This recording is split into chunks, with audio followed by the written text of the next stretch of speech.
Well, thanks for letting me into your living rooms. Yeah, I'll pretend not to notice you haven't bothered hoovering. Yeah, me, I'm obsessed with tidying now. Ever since I realised there was one programme that wasn't just content with beaming an electronic signal into your home, they send along a whole camera crew as well. You know what I'm talking about. Hello, good evening, welcome. I've just been taking a peek through the keyhole of a very famous actress.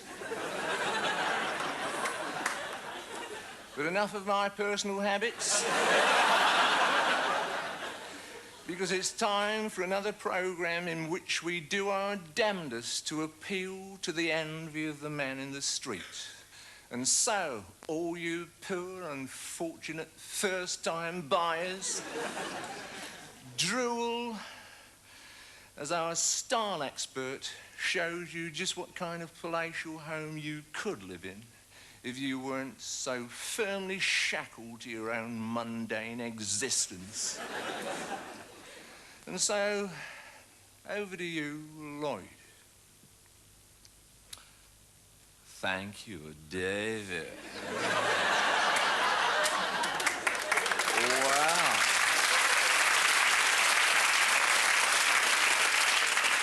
Here I am in a rather splendid oldie-worldy courtyard belonging to someone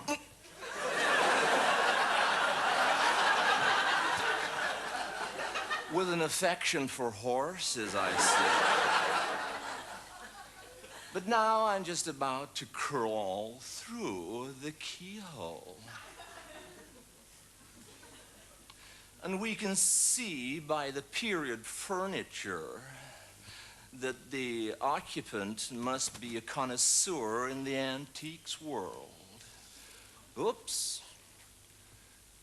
There's someone at the upstairs window. Aaron! Aaron!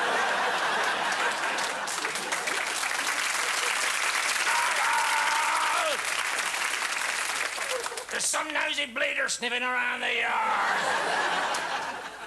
Whatever it is you're selling me, don't want any. Oh, hang on, Father. Let's have a butcher's. Oh, God!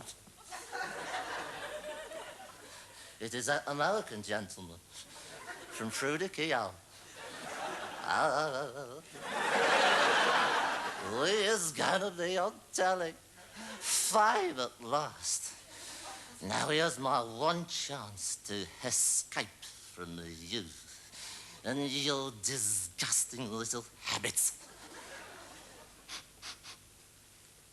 Oh, God. Empty that Edgar Allan. It must have been fermenting under the bed for weeks. Hang on, Mr. Grossman. I shall be down in a mo.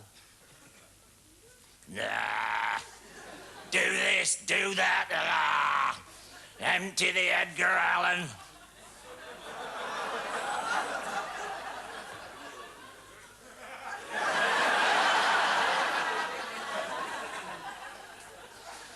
Have some of this, you great Ponzi yank.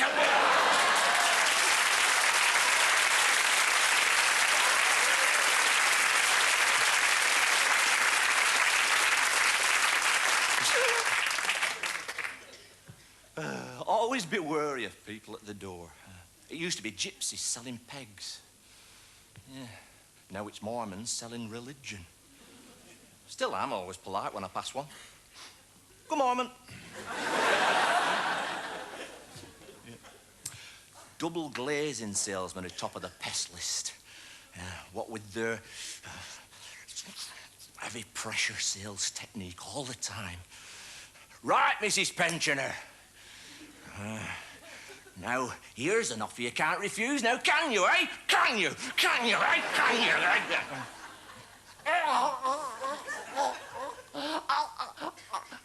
No, thank you. I don't need any double glazing.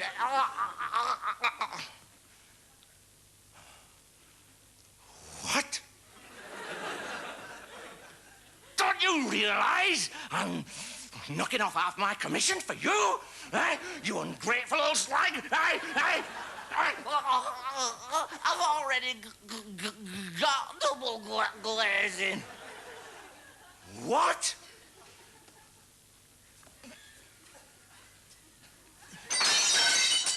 Not now, you haven't. The worst bit is that initial knock.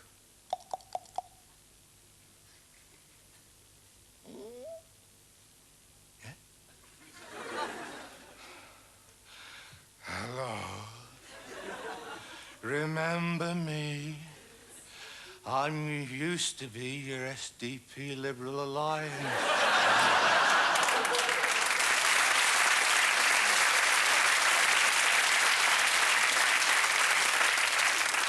Would you like to buy a peg?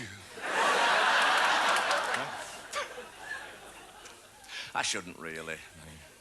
I felt so sorry for the Alliance at the last election, especially when they got lumbered with orange as a party colour. Now, red, that represents blood. The blood of the people. Blue, that reflects the mighty ocean.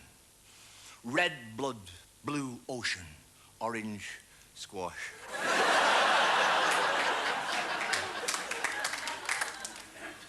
Yeah, the voter from Del Monte Newtown, he say. No.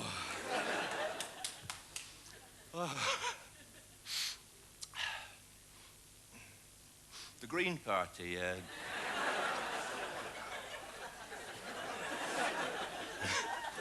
they aren't so cabbage-looking. Oh! Insulting physical appearances, are we? Well, life depends on plants and the miracle of photosynthesis. So vote green, it's good for your eco.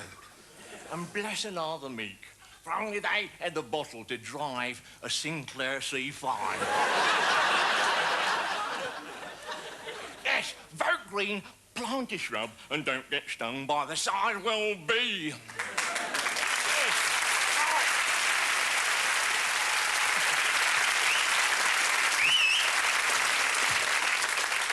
I think David Bellamy is great. Now, he really cares for the environment, whereas most people think that harmony with nature is a hairspray. Thankfully, aerosols are being made a lot safer now. I can't wait for the TV advert. Paul McCartney, up in his bathroom.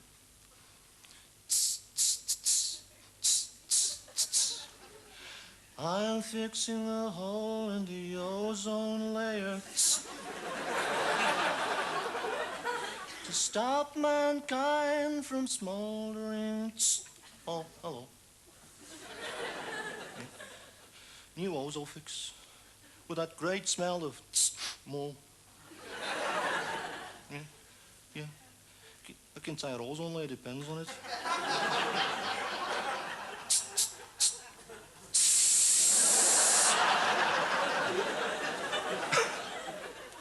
Are you into heavy metal? You might be without even knowing it. Mercury traces are being detected in our wildlife. Where's it all going to end?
don't mind rabbits, but I don't like rats.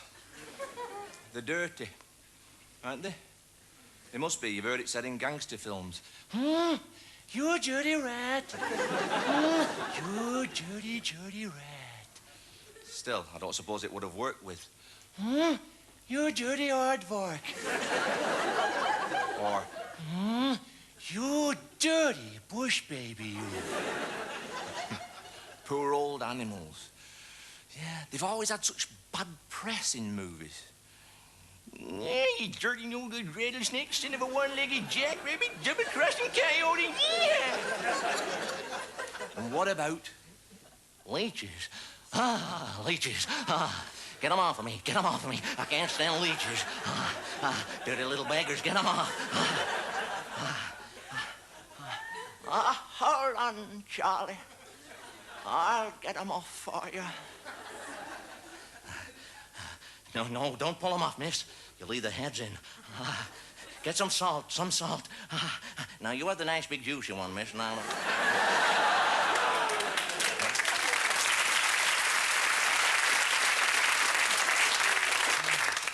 I just bought a Desmond Morris book called Dog Watching. Fascinating animal, Desmond Morris. Dogs, too. Yeah. I used to have a dog when I was a kid. Yeah. A thoroughbred mongrel.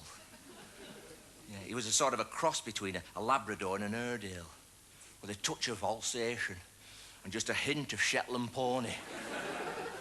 But all these years later, I thought, what a stupid name for a dog. Rover. He didn't look anything like a car. But some people do name their pets in accordance with their appearance. Like, for instance, I've got a mate, right? He's got this dog. He's got a leg missing. He's called it Tripod. And every other day, his girlfriend takes it for a hobble in the park. Right? And she doesn't care. She shouts, Tripod, Tripod, where are you? Poor Tripod's gone down a grid somewhere. Yeah, now, when my mate takes it for a hobble, it's different. And somehow he regrets calling it Tripod because he seems embarrassed and ashamed somehow. He calls it like this.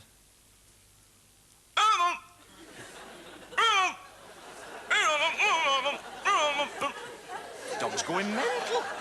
Thinks it's got two names, Tripod and...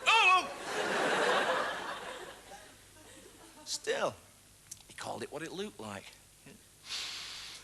A neighbour of mine once had a couple of stick insects in a toffee jar. Yeah. And apparently, when they were breeding, half the estate would be round. Oh, go on, Twiggy, give me some stick.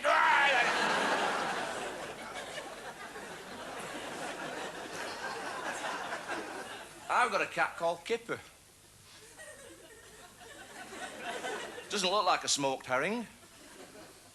Yeah, but it's always asleep, you see. All right.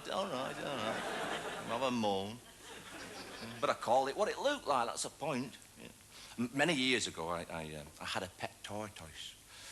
I spent many an afternoon in the back garden with Dickhead.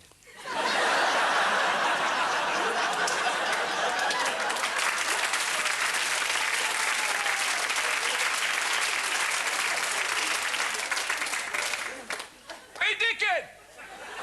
Come out to that rhubarb! That's when the guy next door would look over the fence with a handful of rhubarb.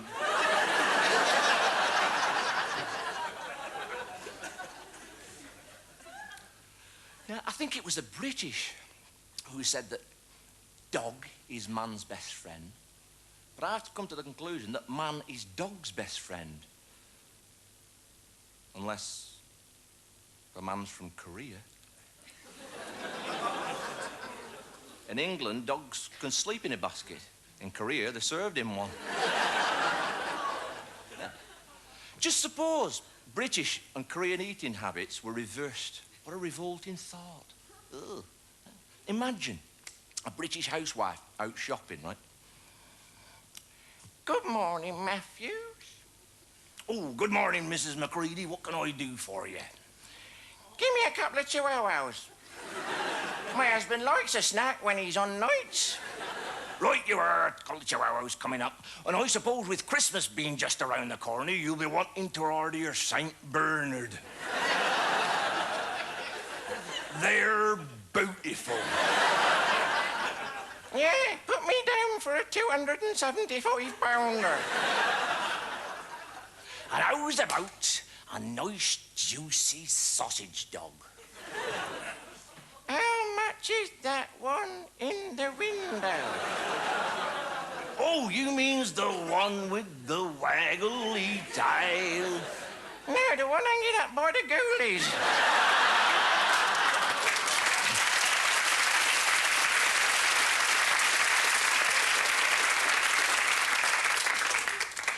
Reincarnation is a subject that's always fascinated me. I mean, just think about it. If people genuinely believed that they were going to come back to this world after they died, they might not leave it in such a bloody mess when they go. Yeah. Yeah. And what would you come back as? A lower form of life? A single-celled animal like the amoeba, constantly dividing. Hey, I'm gonna split, man. Or a herpes virus constantly burrowing into somebody's gums.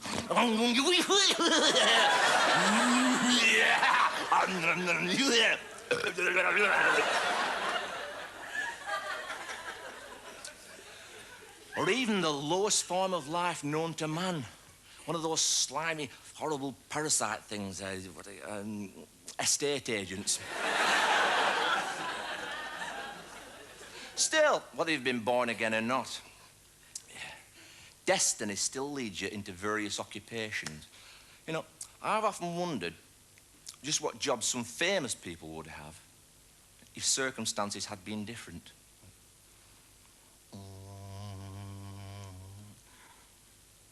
Hello, folks. Captain Milligan speaking.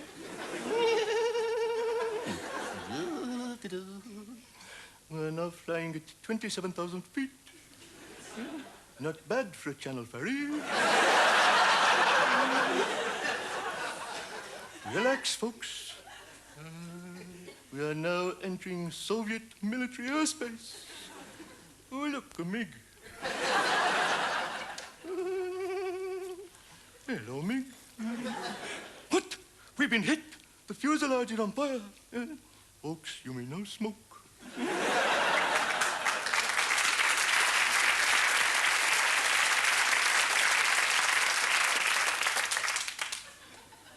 Hello, I'm your new priest, Father Grayson.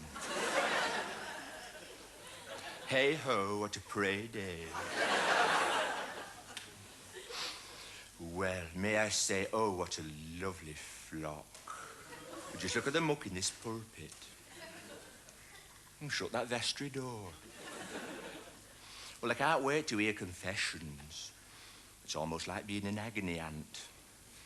I'm sat there listening to all those sins, shaving my legs. So this is St. Everard's. It's only a small congregation. I suppose some of you must have defected to that alternative church down the road. Ladies and gentlemen, welcome once again to Sunday Night Live!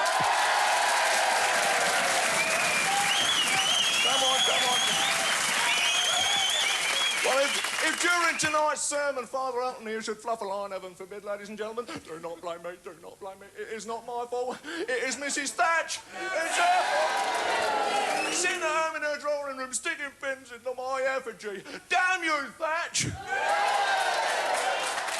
Well, what's in the news this week then, eh? Alternative energy. Well, one of the best sources of alternative energy is, of course, wave energy. Absolutely true. Hook Her Majesty up to a generator and there you have it. Energy for life. Oh, everything out the Royals there? Well, you've got to have your say, haven't you? And then let us not forget my favourite, solar energy. That's where we incinerate every single copy of the sun ever printed. Won't create any power, just make me feel a lot better. Oh, I've seen a few journos at the back there. Right in hell, you bastards. And finally, ladies and gentlemen, we have what is known as wind energy. That's where the mouth of a trendy left-wing alternative comedian is covered in the national grid and solves the entire country's energy problems. That is true. And then this is Thatch, your new... Yeah. Mrs. Thatch, your nuclear program can die happily ever after. Amen. Oh, it's been a bit sexist, third A person, sorry. Finally, ladies and gentlemen, A, B, C, D, F, G, H, I, J, K, L, M, N, O, P, Q, R, S, T, U, V, W, X, Y, Z, ladies and gentlemen. A, B, 1, 2, 3, 4, 5, 6, 7, 8, 9, 10,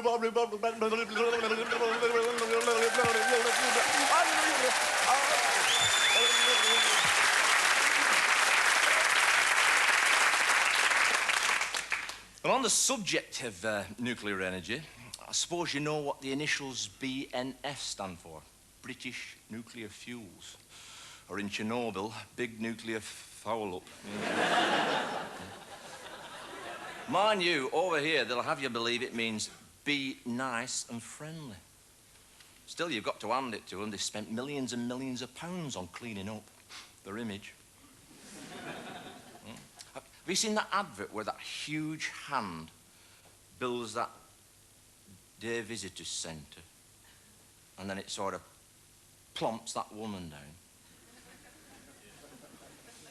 And then she says, and I'm not an actress, I work here. What you don't hear her saying is, and the fella who owns a big hand, he's worked here longer than I have.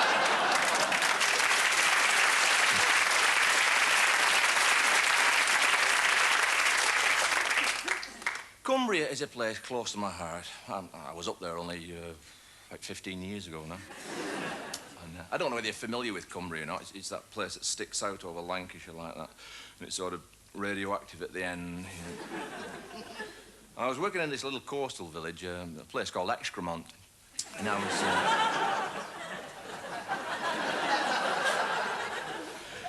Anyway, I was in it for a couple of nights, right? And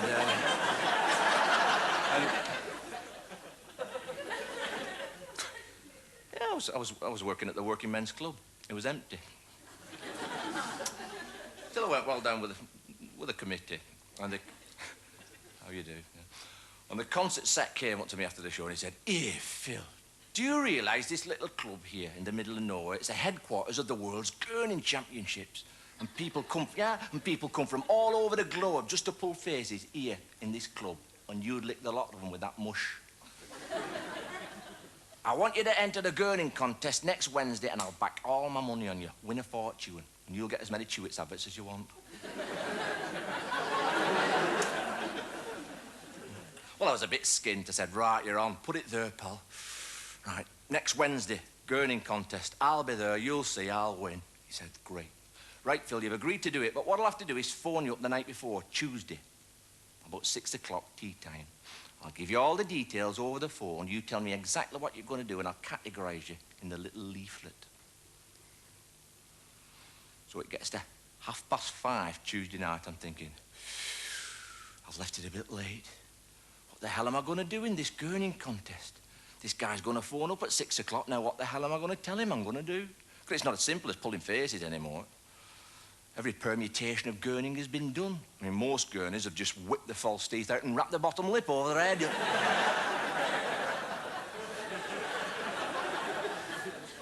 Then they come walking out to the sea at Sellafield. And people passing by, taking the dogs for a walk, go, "Hello."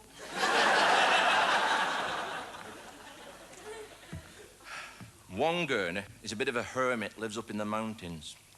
A couple of days before the contest, he comes down into the village.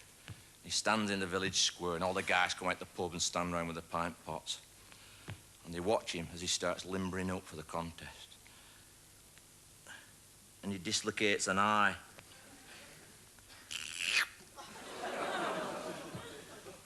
And he lowers it down on the tendons.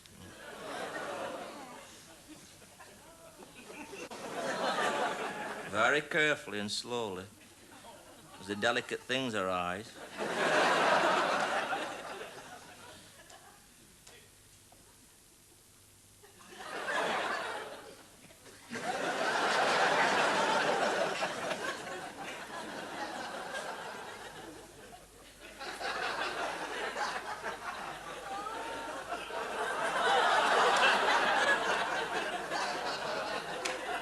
And the trick is to catch it back in the socket, you know. I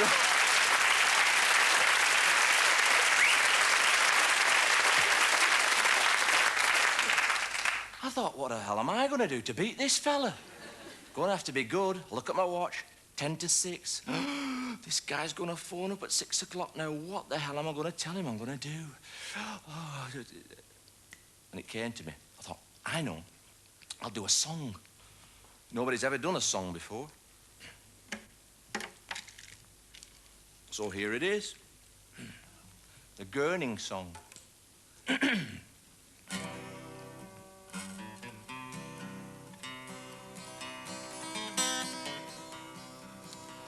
I went along to Cumbria where all the Gurners be, trying to learn in Gurning with my Gurnulardy.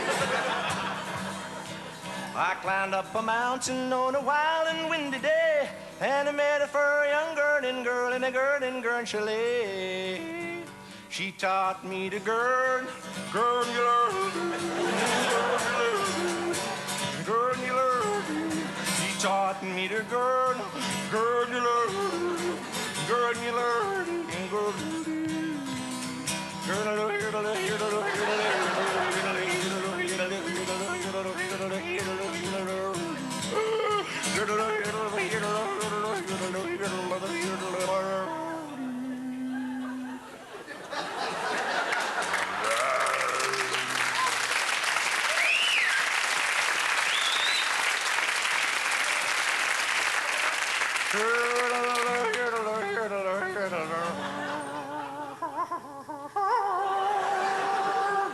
The bastard never phoned me up.